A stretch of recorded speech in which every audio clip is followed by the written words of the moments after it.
Good morning, everyone, and welcome to the Miller Center at the University of Virginia. I'm Todd Sexer, and I'm a professor in the Department of Politics here at UVA and a senior fellow at the Miller Center. I'm also the director of the Democratic Statecraft Lab, a democracy initiative-sponsored project that facilitates research and teaching about the global challenges facing the United States in the 21st century. One of the central challenges facing the United States right now is the status and the robustness of its alliance network. The cornerstone of that network, of course, is the North Atlantic Treaty Organization, or NATO, founded in 1949 as a way to bring together the democracies of Western Europe and the United States to combat the threat of Soviet expansionism. Over the course of more than 7 decades, the alliance has undergone significant changes to its membership and to its mission, surviving long past the end of the Cold War, despite predictions to the contrary, to play a central role in US foreign policy today.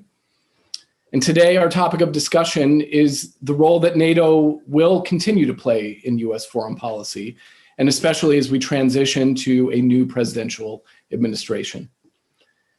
America's relationships with its allies have always been complicated, but during the last 4 years, disagreements between the United States and its allies were aired publicly like never before.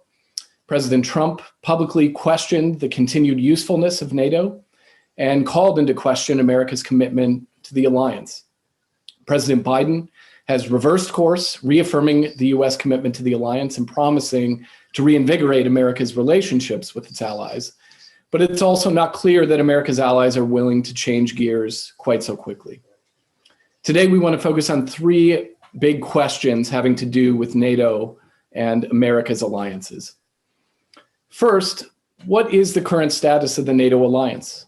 What are the most important short and medium-term challenges to the alliance? And what is the status of NATO after the Trump administration? Will NATO continue to return to business as usual, or is it more complicated than that? Secondly, what are the lessons that we can learn from NATO over the last several decades, especially since the end of the Cold War, about the role of alliances in American foreign policy, what their functions and limitations are, what it takes to establish a cooperative relationship, and so forth. And thirdly, looking forward, given the emergence of great power competition with China and Russia, what is the role that NATO and other American alliances are likely to play in this competition? These are, of course, questions without easy answers, but today we have 4 distinguished panelists who are extremely well equipped to answer them.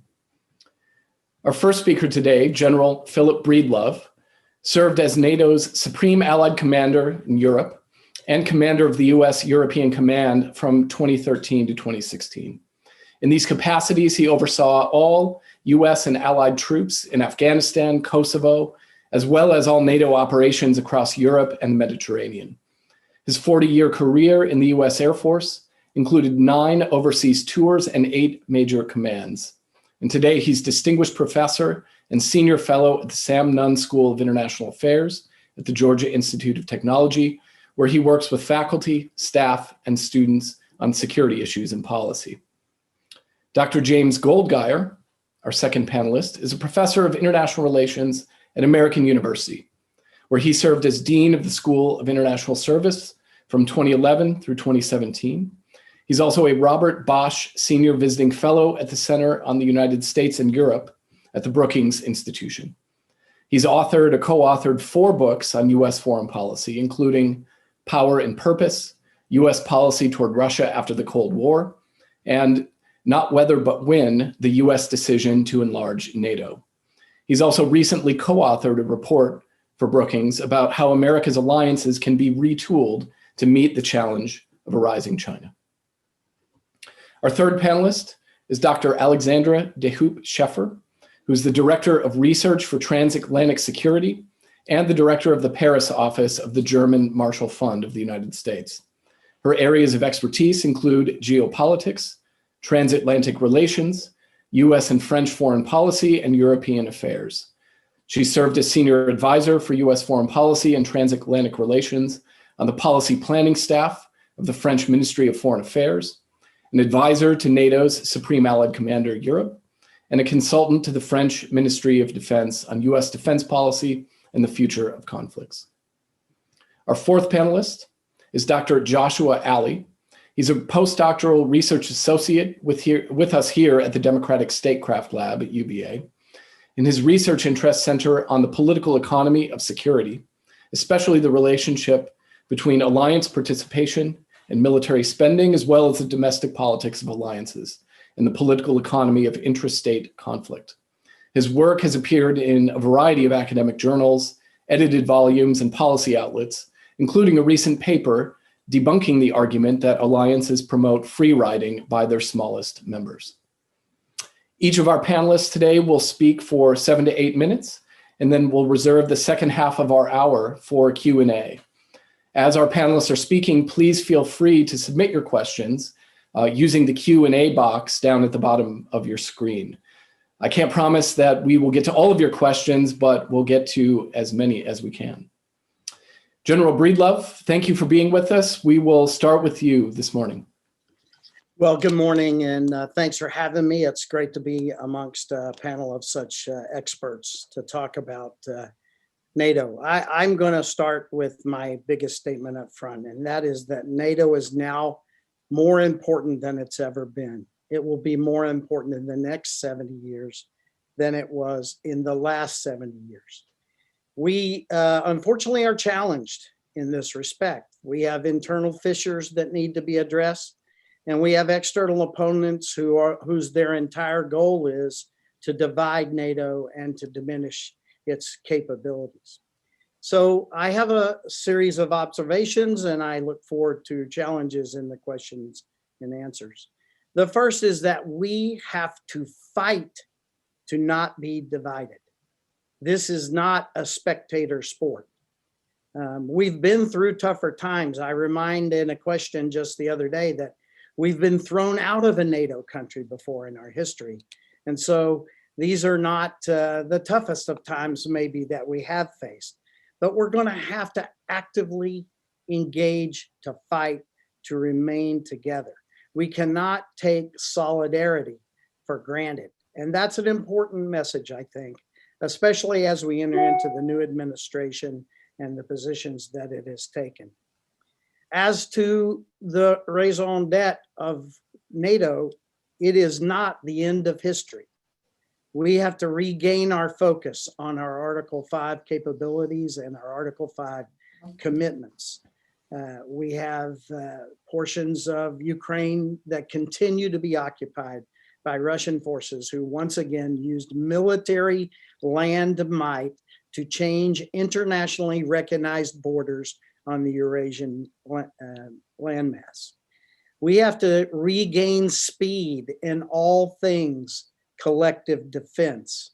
I love this quote. I won't attribute it, but the best way to avoid war is to be prepared for war. And our opponent understands that probably as well, if not better than we do.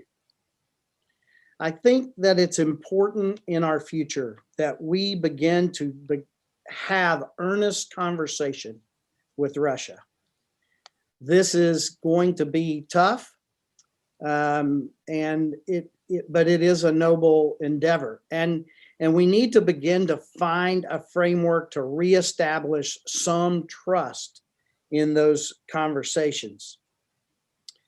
I hear many people talking about these grand things they want to do immediately with Russia. I'm not a fan. I believe we need to find small successes, small ways to move forward, and we can talk about some suggestions in the Q&A if you want.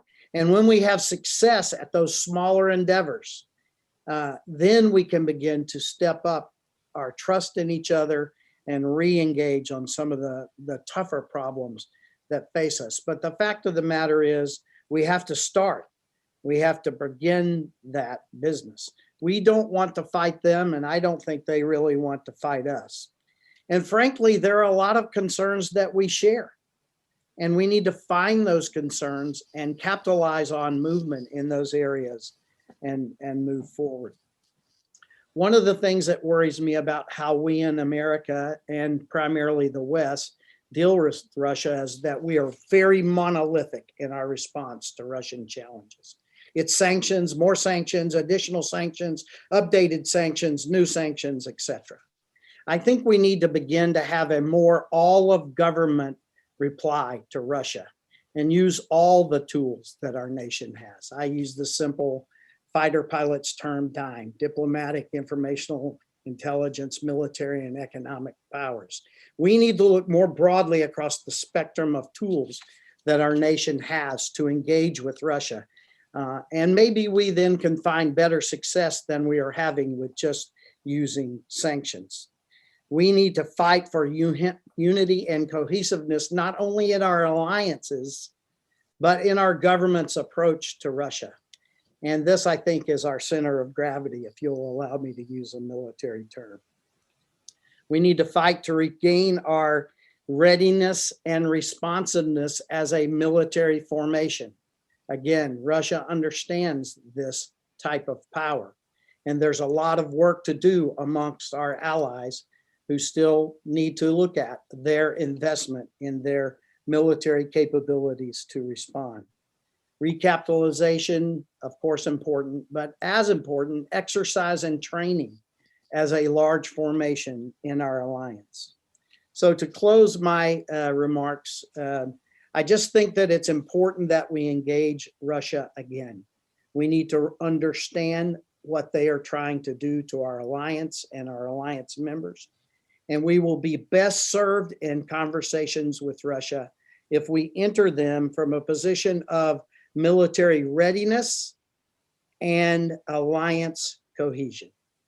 Thanks for allowing me to stir the pot a little this morning. We certainly appreciate you stirring the pot. Next up, we have Dr. James Goldgeyer from American University. Great. Well, thanks so much. Thanks for including me in this conversation. And it's been a fascinating institution to study for several decades now, because NATO has been constantly reinventing itself to remain relevant to the security challenges facing the United States and its allies.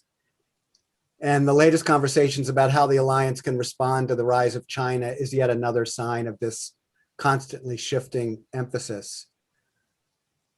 In line with General Breedlove's comment about how NATO will continue to be important and maybe even more important in the coming decades, worth noting that since the end of the Cold War, NATO has taken on many new roles and missions, largely because it is the only global institution that can do the things it does.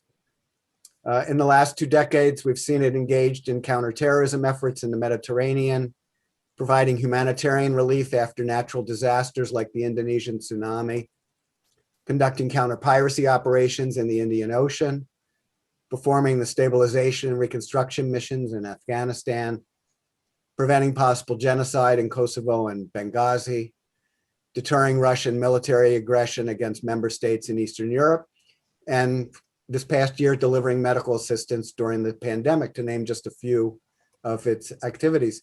And now NATO's talking about China. It's not obvious what NATO's role is here. While some European countries are engaged in cooperation and deployments with East Asian NATO partners, it's not obvious the Indo-Pacific is where their assets are most needed. And it raises an interesting question as the Biden administration gets underway, which is, what does the US want from Europe and what is the US role in Europe? 30 years ago, the answers to these questions were obvious to American policymakers, who took as the central lesson of the 20th century that when America disengages, as it did after World War I, that leads to disaster, in that case, World War II. US engagement in Western Europe after World War II allowed for a prosperous and free community to develop. And so when the Cold War ended, it was only natural that the US thought it needed to stay engaged, and not only engaged in Europe, but in charge of European security. There was nervousness in Europe about Germany's unification, what that would mean. Fears that the Yugoslav wars induced because of the failure of Europe to respond effectively to that conflict in the Western Balkans, and fear that nationalism was going to rear its ugly head across Europe. And the US and many Europeans wanted the US to stay in charge through NATO. And that was especially true of the Eastern Europeans who wanted the United States to be there to help foster a Europe whole, free, and at peace. I think it's a sort of a little bit of an irony that here we are 30 years later, we have a president and secretary of state who are as Europe friendly as any that we've had. But beyond a sort of a vague notion that they want Europe to be part of a democratic pushback against China and other authoritarian states, it's still not clear what they want from Europe and with Europe. In my view, what the United States most needs is a more equal partnership with a Europe that's more capable of handling the issues that arise in its neighborhood, whether in Eastern Europe or the Middle East, North Africa. That's where European strategic capabilities and strategic autonomy are most important, not deployments in the Indo-Pacific. I think it's long past time for the United States to believe it has to be Europe's babysitter, and the United States has to drop concerns that EU defense efforts will undermine US security by undermining NATO. The more that Europe can do for itself, the better able the US will be in shifting its resources and policy attention to the Indo-Pacific. It's worth noting when we think about sort of NATO versus the US alliances in Asia. When we look at NATO, NATO's had this diffuse list of missions that I mentioned, all the different things I mentioned that it's been doing. And it has prized interoperability within the alliance. Whereas if you look at the US alliances in Asia, they have a very clear focus, which is China. But they have not developed the kind of interoperability that the NATO allies have. And I think there are a lot of questions going forward about the Indo-Pacific. One is what role the formal alliances will play, such as the US-South Korea, US-Japan, US-Australia alliance, versus what are now more informal entities, such as the Quad, this US, Japan, Australia, India arrangement.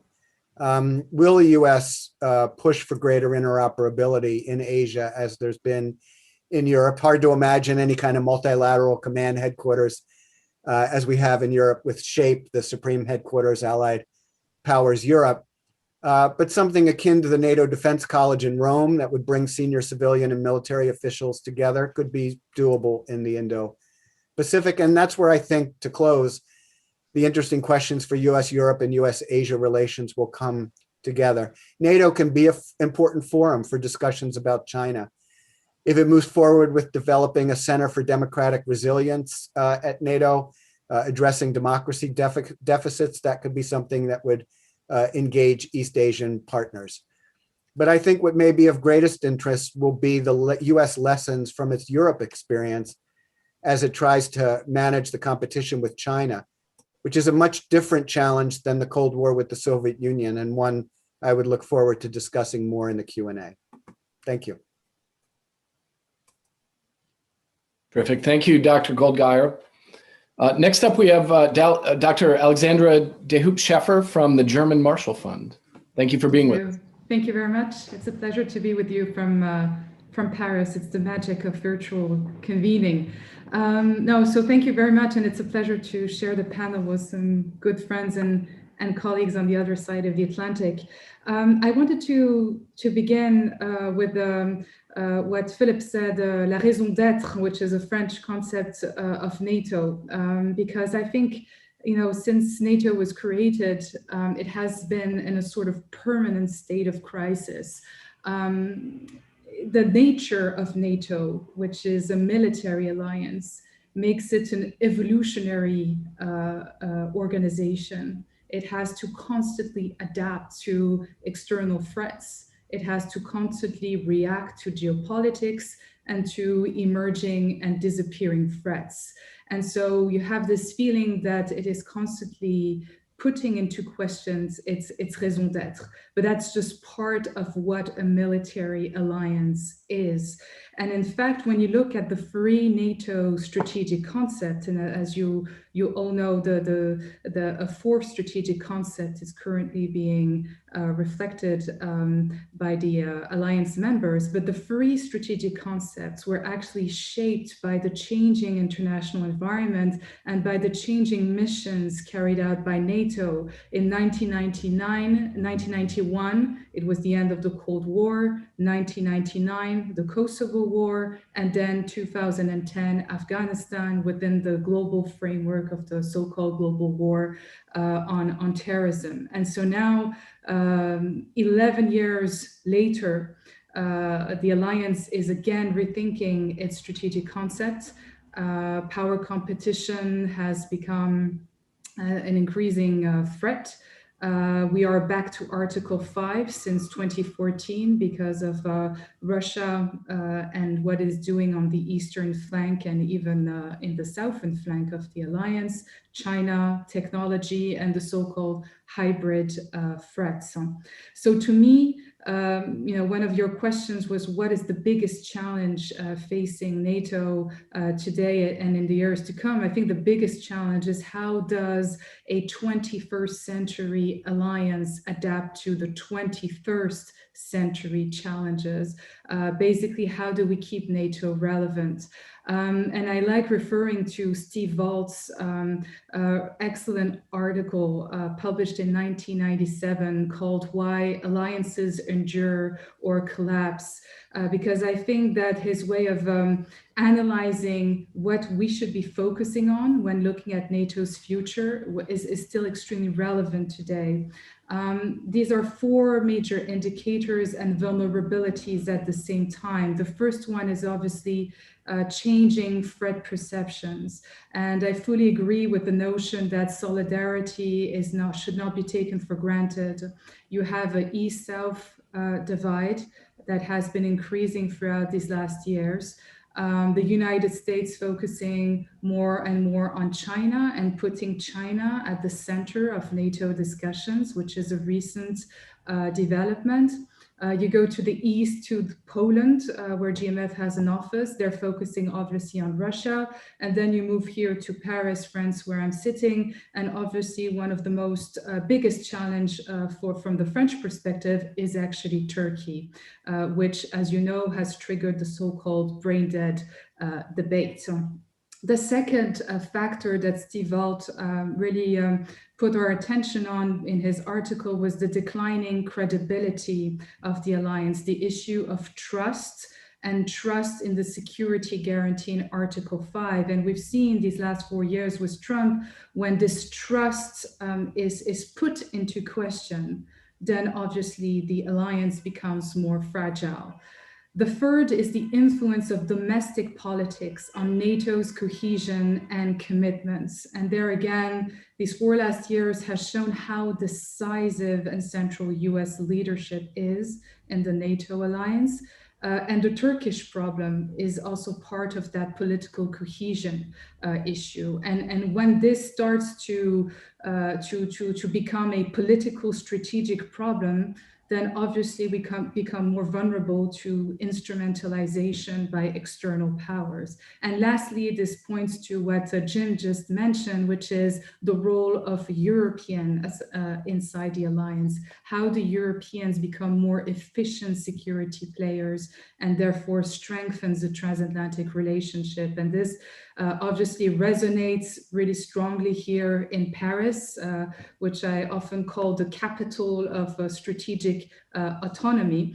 As you know, France is at the forefront of this conversation in Europe, with the focus obviously on the southern neighborhood of Europe, a place where obviously the United States doesn't want to become too deeply engaged, which is from a geographical standpoint much closer to Europe than to the United States, and where France has been playing a leading role with critical American support, and where France is trying to rightly Europeanize the counterterrorism effort. So I fully agree with the idea that the challenges that NATO faces today are both external and internal. And in fact, the NATO 2030 report that was recently released, and which was a bit of the the result of this so-called brain dead debate and the debate about NATO's political cohesion, to me really addresses these issues pretty well. If we could summarize it that way, I would basically say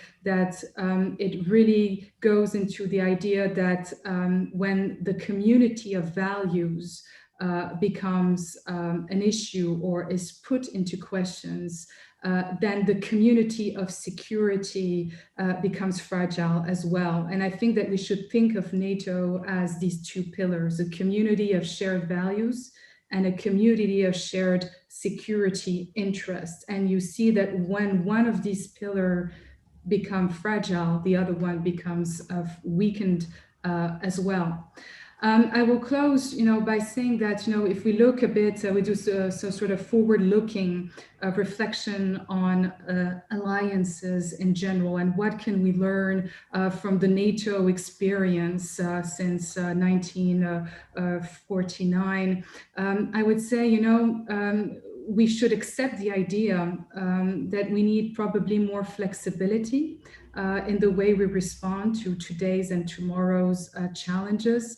That NATO, and this was actually a recommendation of the NATO 2030 report as well, should also try to serve as a mechanism to support the establishments of coalitions inside the alliance when maybe not all allies may wish to participate in a mission, so that it doesn't block NATO in terms of the decision-making process.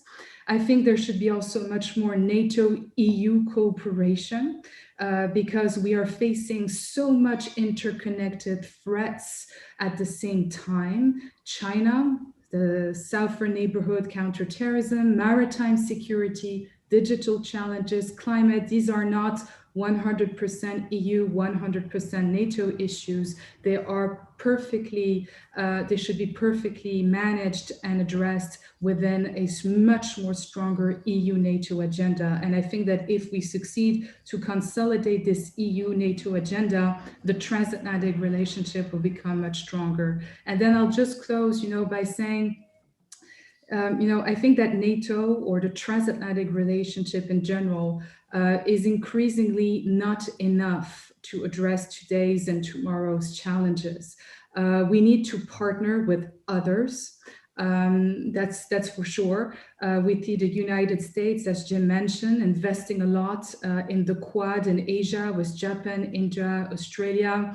We also need to work much more with regional players in the Middle East, in Africa, in the Sahel, as France is doing. And we also need to work with powers who don't always share neither our values nor our interests. And I'm talking about Russia, about China, and we see how both Americans and Europeans, and it's a struggle, are saying, Russia and China are at the same time rivals, but also partners to deal with, for example, climate change, or to deal with the Iran nuclear issue. And this is a great revealer of how our alliances are also being redefined by the broader geopolitical context, and also by the increasingly important geopolitical role that some of the regional or global powers have been taking these few last year. And so we cannot escape from the fact that we need to diversify our alliances, because we just don't have the choice, considering the very hybrid and simultaneous challenges that we need to address together. I'll stop here. Thank you. And I hope we can follow up on, I think this very important idea that you suggested, that there are two pillars of NATO, not just one. One is, of course, security, but also shared values, which distinguishes NATO in many ways from historically from many other alliance institutions. Our fourth speaker today is from here at the University of Virginia, Dr. Josh Alley, who's a postdoctoral fellow in the Democratic Statecraft Lab. Dr. Alley. Great, thanks. Happy to be here today and very much looking forward to the conversation. In my opening remarks, I'd like to highlight something how NATO is an exemplar of a kind of general approach the United States has taken to alliances, which you might call kind of a deep model of alliances, where the US has used in NATO and in other alliances, things like basing rights and deployments, integrated commands, things that we've already discussed in some way. And not all alliances take this kind of model. And the United States has done this in the context of NATO and other treaties for two reasons. The first is just simple geography. It's hard for a country like the United States to generate these believable promises that it will come to and be able to support its allies across oceanic distances, across the Atlantic and the Pacific. But the second is actually tied to something that Alexandra raised, which is the role of domestic politics. During NATO's kind of inception, one of the issues or one of the big European concerns was that US domestic politics or presidential elections would turn up a leader who was less friendly to transatlantic cooperation, was less invested in alliances. And so by creating this alliance that wasn't just a treaty, wasn't just a kind of formal promise, but had these other elements, again, the deployments, the Atlantic Council, military aid, and things like that, the United States sought to generate commitments or alliance promises that could outlive more than just a single president. And so we've seen, I think, that this model has worked really well and has generally been successful for a long time. NATO is an exceptionally durable alliance, in part because of its capacity to reinvent itself, but also because it has these ties that other more transient alliances have not. One might even say that Trump, for all his rhetorical skepticism about NATO, found leaving or undoing key parts of US commitment to Europe much more difficult than he otherwise would have if, say, NATO had just been a simple treaty like the Paris Climate Agreement without all of these other factors involved. So NATO has worked in large part kind of as designed and as expected. And the question I think going forward is whether this deep model of alliance cooperation that the United States is pursuing will be sustainable in domestic politics. It's an expensive way to run an alliance, even for a superpower like the United States. And the question will be, in the aftermath of the pandemic, with greater pressure perhaps on defense budgets and other issues in the United States kind of domestic politics, whether these commitments and these kinds of commitments will be sustainable in the long run. So I guess my opening remarks could be summarized as NATO and other US alliances rely on a kind of deep model of alliance cooperation, and it's worked well for a long time. And the question will be whether it's a sustainable one going forward in the future. So with that, thank you all, and I'm really looking forward again to the conversation and the Q&A. Well, thank you to everybody. A lot of, I think, interesting and provocative ideas here. And I want to actually, my first question, I want to pass along the very first question that was asked in our Q&A box. In fact, this question is so pressing that it was asked at 11 a.m. the very moment we started. But I think it is a pressing question. And the question is about Turkey. Turkey, of course, has, over American objections, purchased Russian advanced surface-to-air missiles, air defense systems, has, of course, weakened its democratic institutions. It's not the only country in NATO to have done so. I will direct this question to, let's ask General Breedlove. What is the best way to handle countries like Turkey or perhaps Hungary that maybe don't stay within the confines of NATO policy, that are behaving in ways that are contrary to perhaps American interests or NATO interests, and who are weakening democratic institutions. What's the best way to handle NATO states like those? So thanks, and there may be better to answer this than me because my opinion first stems from military view.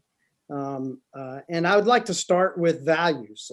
Alexandra brought that up, and you, Todd, seem to seize on that being a new thing, but actually we've been talking about shared values in NATO for a long time. Every time conversations come up at any of the levels of ways that the North Atlantic Council meets, this is a big deal. And that's the place to start, I believe, with Turkey. Clearly, in a geo-strategic military view, Turkey is an incredibly key ally, if nothing else, because of its location, location.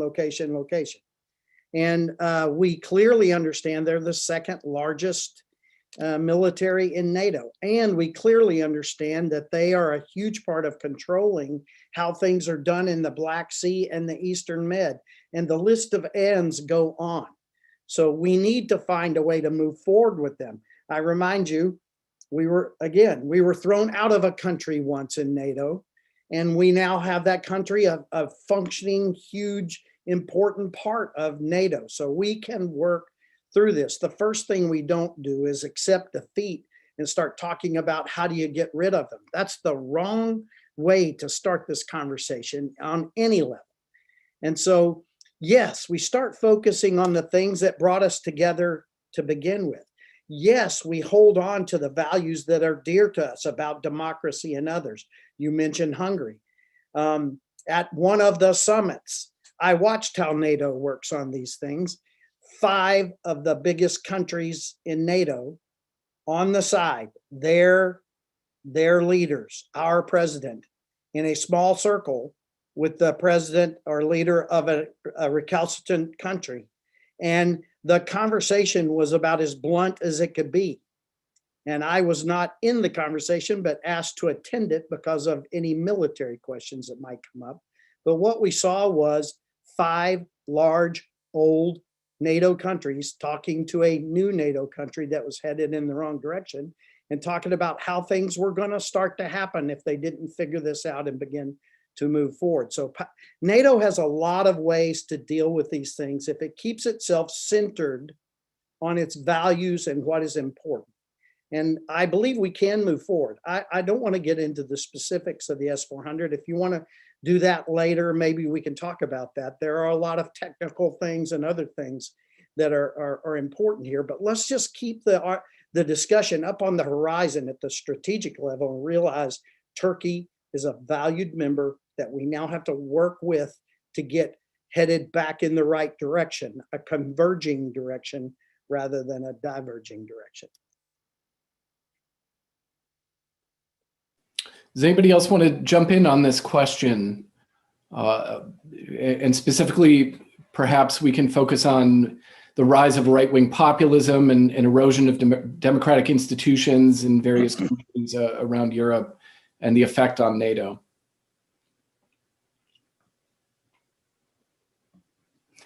I can say a few things on Turkey. I mean, there has been a few really interesting proposals in the 2030 NATO report, like a code of conduct that should be putting back values at the heart of NATO.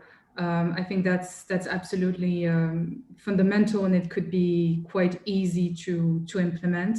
The other one is really consultation and using NATO much more as a forum to have strategic discussions and to address hard questions. And it's true that on Turkey more specifically, to me, it has been quite striking to see that the alliance has not really been willing to address that issue in a frontal, direct way.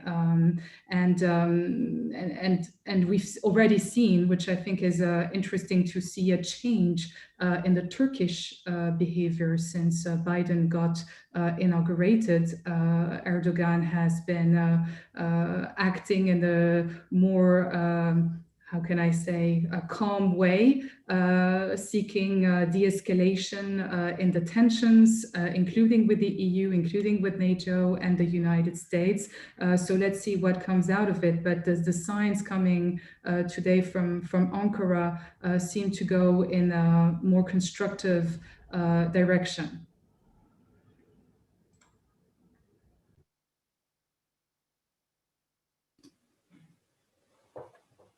Dr. Goldgeyer or Dr. Ali, any thoughts on that question? Well, I'm happy to add in, or also happy to go to other questions. But I guess the one thing I would just note, because I completely agree with what the other speakers have said, is that I was in an interesting conversation a few years ago with former Hungarian officials who were greatly involved in the 90s in their efforts to move Hungary on a path where it would be accepted as a member of NATO. And, we've looked a lot at Hungary, for example, and its authoritarian turn and been quite upset given where we thought things were going as Hungary and Poland, for example, moved toward membership in the 1990s. And I just was so struck when he said, think of what things would be like in Hungary today if it weren't a member of NATO.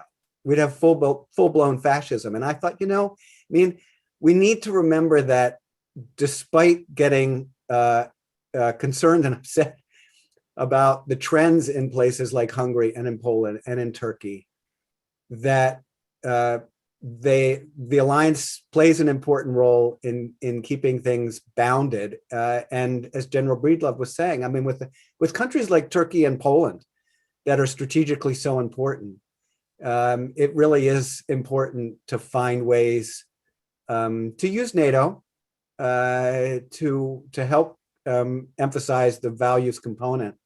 But we also really can't lose sight of the role that they play as strategic partners.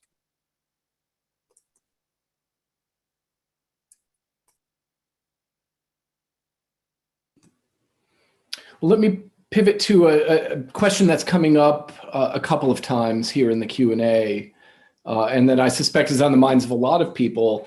Over the last 4 years, we heard a great deal in the United States about burden sharing.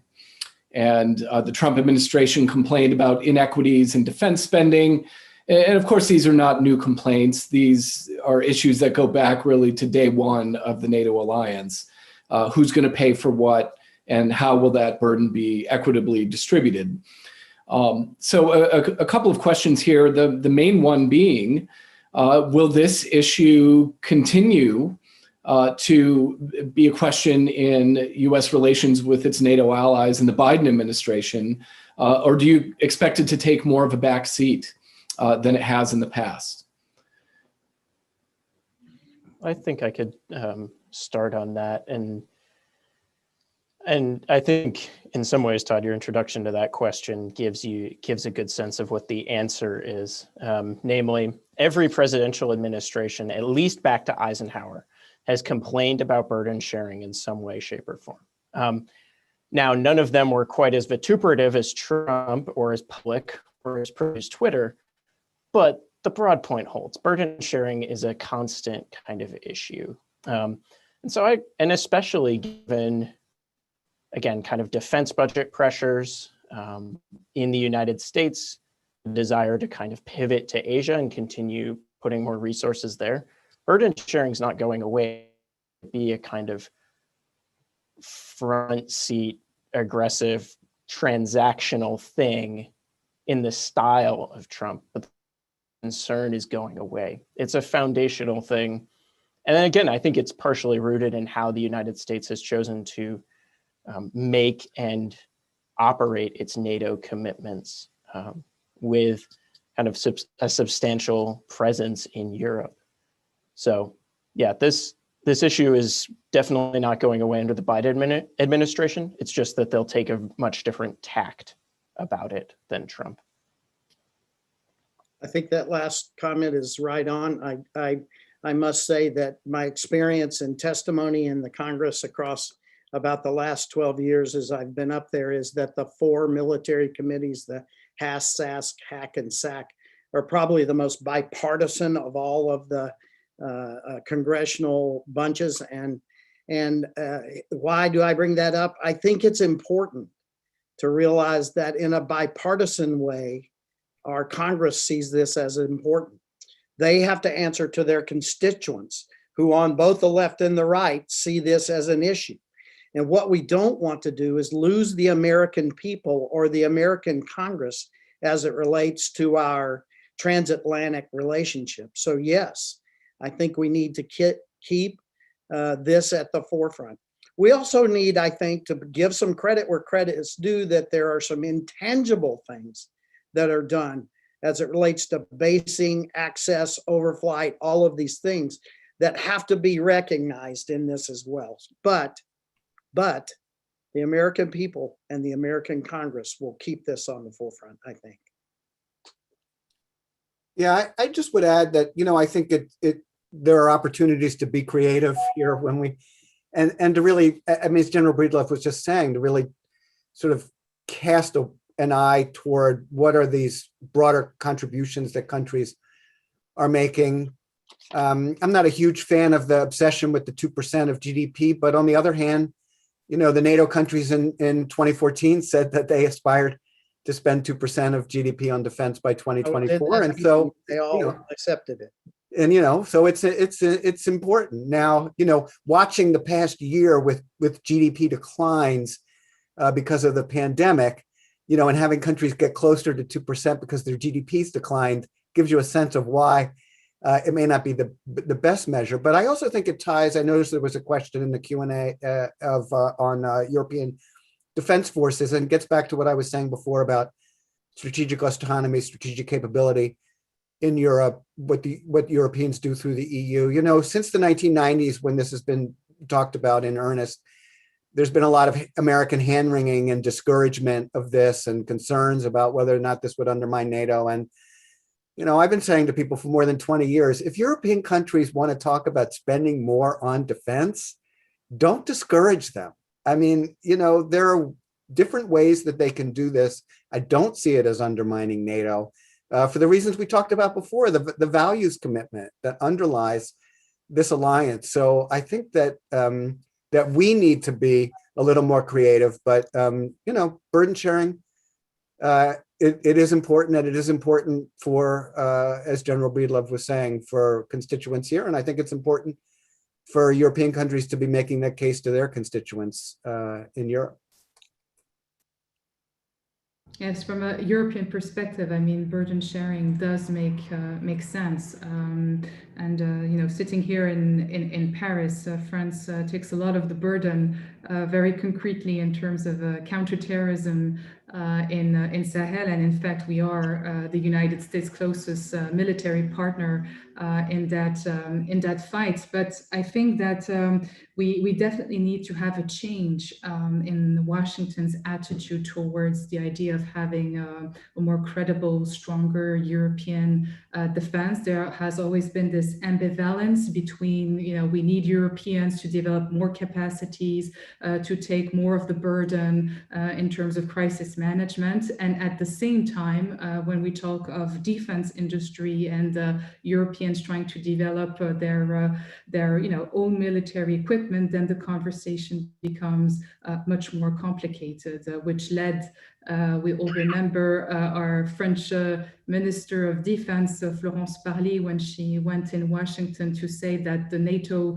solidarity clause is Article 5 and not Article F-35, which was a nice way of summarizing the whole debate. But I think it's the really the industrial part of the strategic autonomy that is still problematic in the transatlantic conversation. conversation. So this, I think, is where we definitely need to have a change. And linking to another question, I do think that if the Washington attitude towards European defense initiative becomes more positive, that this will have a domino effect in Europe, and Europeans will be much more willing to develop and step up their game in terms of security and defense. I do believe that the US can be a truly positive factor in that domain.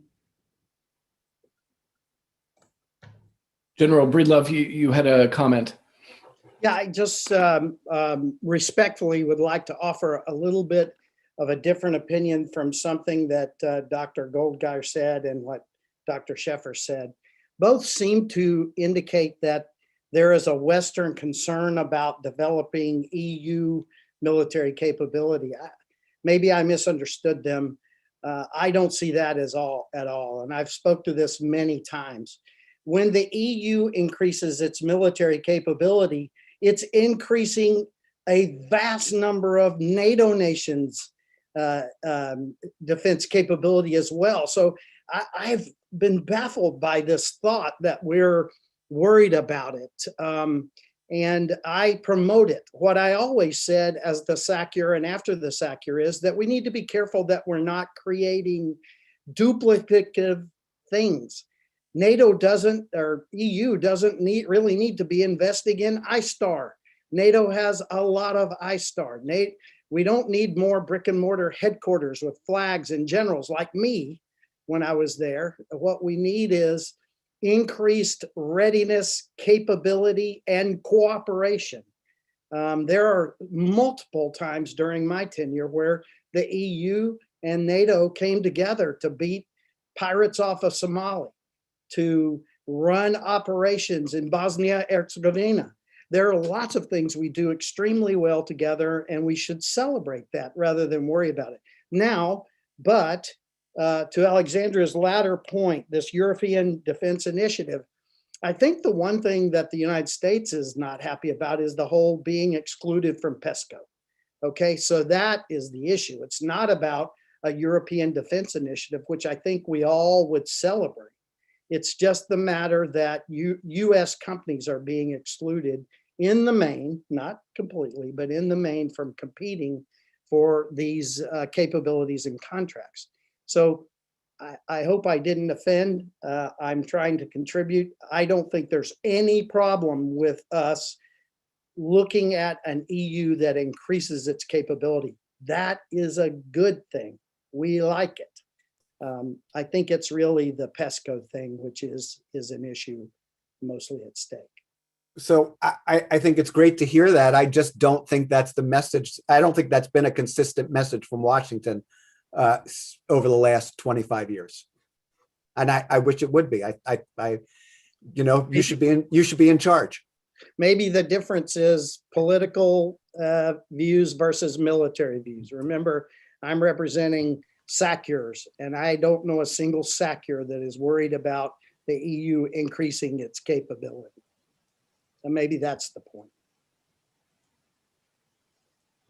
I would just add that the other barrier on the kind of issue of public opinion and the US public hoping for more burden sharing is whether European publics will countenance the kinds of increased defense spending in the aftermath of the pandemic and whatnot. It seems like that's a major barrier as well, perhaps even more so than any objections from US politicians, especially even going back to the thing with the kind of rise of populism and the pressure that puts, even if populists don't win power, but the pressure that can put on incumbent leaders to continue providing ample social services or other things that create kind of inevitable guns butter trade-offs.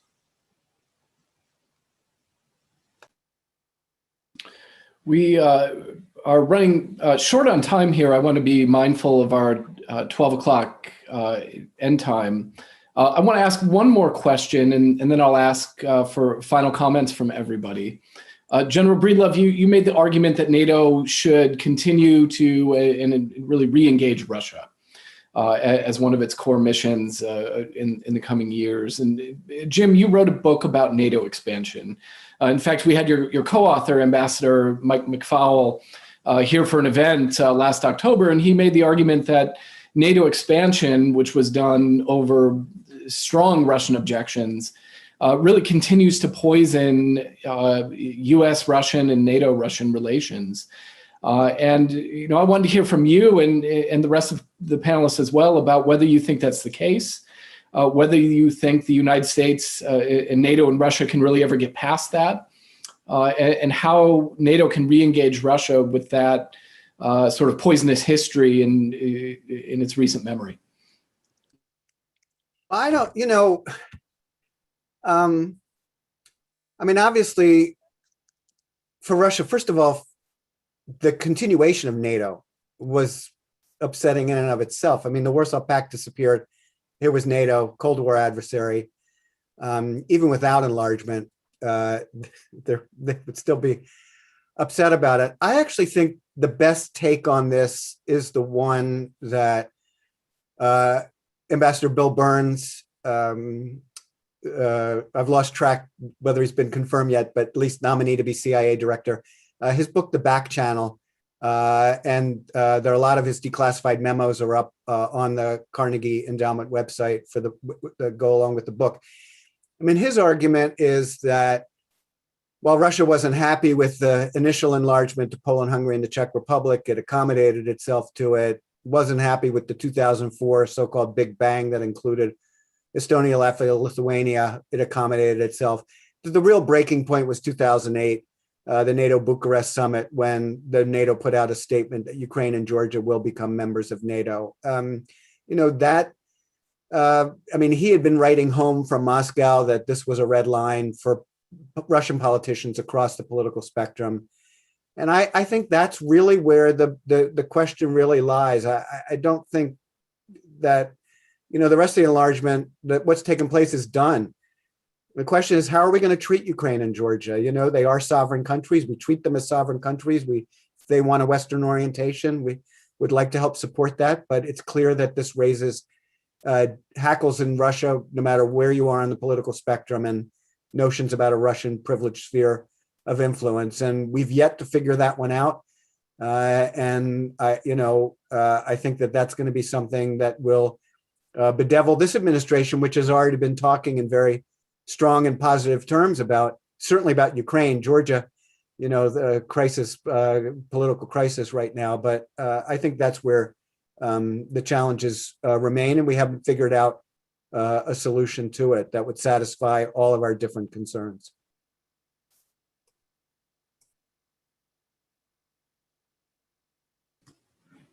Well, we have about 3 minutes left, so why don't we give everybody 1 minute to offer some final concluding remarks. Maybe let's go in reverse order from the way that we started. Joshua Alley. I think the one point I would make in concluding is that there's kind of no going back to a pre-Trump understanding or transatlantic relationship, in that, well, Trump didn't undo NATO. He in some ways embodied a long-standing European concern that US domestic politics would produce a leader who is less committed to the alliance. And so I think we'll see what the long-term ramifications of that are. But that is one of, I think, the key things to consider moving forward in this, really important and crucial part of US foreign policy. Alexandra, final concluding thoughts. Yeah, no, just to build on what was just said, I think that the world we will be facing in the years to come will be not very different from the world we're facing today. We always think of the post-COVID world, but I think what we're seeing today will actually remain, which is a world of increasing competition and less cooperation. And that leads me to, the idea that we need to have probably a more flexible ad hoc approach to international cooperation, because we will never be able to fully agree as a group, as the EU, as NATO, but we need to rethink probably the patterns of international cooperation in that era of increasing competition. And the second trend we've been seeing these last few years, and that will continue, is that probably the US leadership will be much more selective as well on the international scene. And this leads me to Europe, where I sit in this context of increasing competition and more selective US leadership. Obviously, this puts a lot of weight on Europeans, and this is where I think, you know, maybe the concept of strategic autonomy is not the right one, but it says what it says. We have to be able to, you know, to be able to choose to equip ourselves with the right tools to deal with the simultaneous crisis that we are facing. We are in an era of, we could call it strategic simultaneity, that COVID has dramatically revealed. It started as a health crisis. It very quickly became an economic, societal, political, security crisis. And so we have to be prepared as transatlantic players in cooperation with non-Western powers to respond to these challenges. So this must lead us very concretely to rethink the way we manage the existing traditional alliances, and how do we make them more flexible so that we become more efficient and quicker at addressing these challenges that won't go away. Terrific. Jim, final thoughts? Yeah, I think it's worth repeating a point that was said earlier about the bipartisan support for NATO. I mean, in a country where we lack a certain degree of bipartisanship, it's worth noting that NATO is an institution that does bring broad support. And in 2019, when the Secretary General of NATO came before the Congress, he was greeted quite enthusiastically. So I think that's worth mentioning. On this issue of that Josh raises on the zigzags in U.S. foreign policy, that's really about sort of an unconstrained presidency, and the fears that allies will have about whether or not America can be counted on to be stable and predictable depends on whether or not the Congress can play its constitutionally designated role as a check on an unconstrained president. And we've seen President Biden recognize that. He has mentioned a couple times the importance of the checks and balances in the American political system, because I think he recognizes that he can't convince other countries that his policies will stick past January 20th, 2025, unless these checks and balances emerge in a way that produces stability in American foreign policy. Yeah, I think that's a really interesting insight, that constraining the presidency's ability to make significant changes can actually be an asset in alliance credibility. General Breedlove, you get the last word. Thanks for the opportunity. Thanks for the great conversation amongst the folks represented here. Rather than bring up something new, I'm just going to do what we do with fighter pilots. Repetition is important. I would say that NATO is more important than it's ever been. The next 70 are going to be more important than the last 70. I think that history is not over. We have a major European army occupying area in neighboring nations, and we need to keep our eyes on the prize of what NATO is all about. And I look forward to celebrating NATO in another 30 years if I'm still alive. Thanks. Well, let me say thank you to our large audience today, and I hope they will join me in thanking our 4 terrific panelists for sharing your insights and spending your time with us. We really appreciate you helping shed some light on some really complicated questions, but questions that are going to be sticking with us as we go forward. So thank you for joining us here with the Democratic Statecraft Lab and the Miller Center. And we look forward to seeing you at the next event. Bye. Thank you. Merci.